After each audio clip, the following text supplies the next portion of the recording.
Mali Fédération min janvier kalo tile 10 ye maa 10 a comité exécutif la olu ye walan sɛmɛ. O kɔfɛ min ye janvier kalo tile 15 ye maa tɔw ni président yɛrɛ n'o ye Mamutu Ture Bavier ye olu fana ye walan sɛmɛ.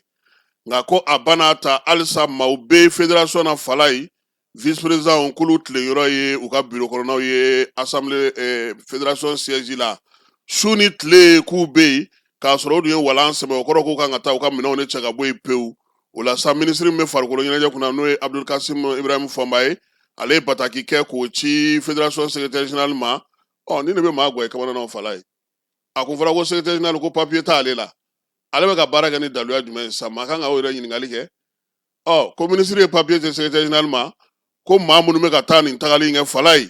k'u k'u yɔrɔ ma janya yɔrɔ in na. O la min ye maa caman ye ani tɔn caman olu dabali bannen don sabula waleya dɔw bɛ ka kɛ bi Falaye a bɛ n'a fɔ maa minnu bɛ yen n'olu ye walan sɛmɛ u bɛ ka kuntilennaw di wa u bɛ ka min ye miirinaw ta k'a fɔ secrétaire général ye a ka baara kɛ n'o kɛcogo ye o sigana kɔni bɔra maa caman na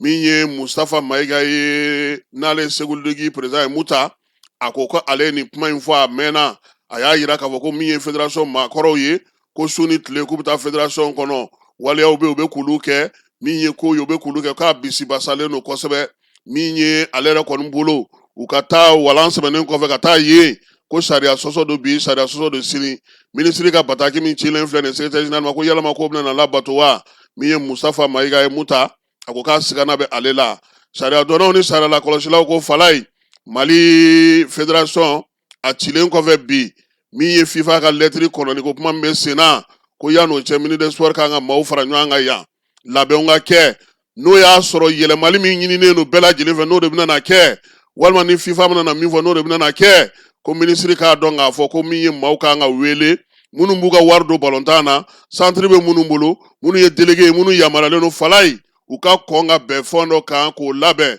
tiɲɛ don FIFA b'a ta fɔ nka anw fana kan ka se k'an ka jamana sariya n'an ka jamana taabolo n'an ka jamana tiɲɛ k'o fana f'u ye min da ka di an na bi k'u tɛna se ka ban o ma ko sabula kabini min ye Bavier ka sigiliko filanan waati Falaye assemblée générale don maa minnu cira ka na FIFA tɔgɔ la u tun b'a dɔn ko Bavier bɛ kaso la k'u y'an ka maaw ɲininka yalama aw jɛra n'a ye nin baara in ka kɛ wa k'an ka maaw ko k'u jɛra n'a ye Falaye ko n'o tɛ ko FIFA t'a jagoya maa si kan ka maa to kaso la k'a fɔ k'a bɛna ɲɛ tugun nka ni jamana ko k'a kɛ ko a bɛ kɛ bi ko yan'an ka bi dingɛ wɛrɛ kɔnɔ maliyɛn fanba balontanko la u bɛ fɛ a bɛɛ de ka falen minisiri ka maaw wele an'u ka kuma u ka bɔ dibi la yaasa baara in bɛɛ lajɛlen bɛ min nɔfɛ u bɛ se ka sigi sen kelen kan cogo min ne yɛrɛ bolo Falaye o de cɛ ka ɲi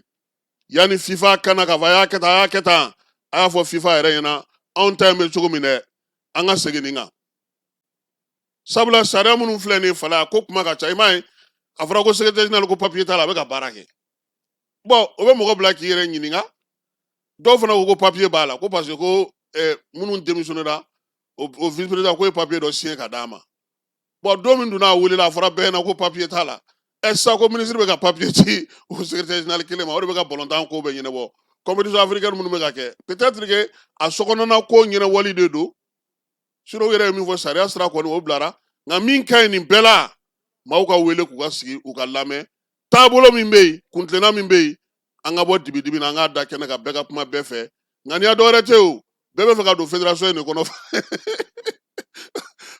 dogodogoli in kun ye o dɔrɔn de o n tɛ mankan wɛrɛ tɛ yen o bɛɛ bɛ fɛ ka don fédération in de kɔnɔ Falaye nin kɔni ye anw miirina ye ka kɛ ni nin ye n'an bɔra yen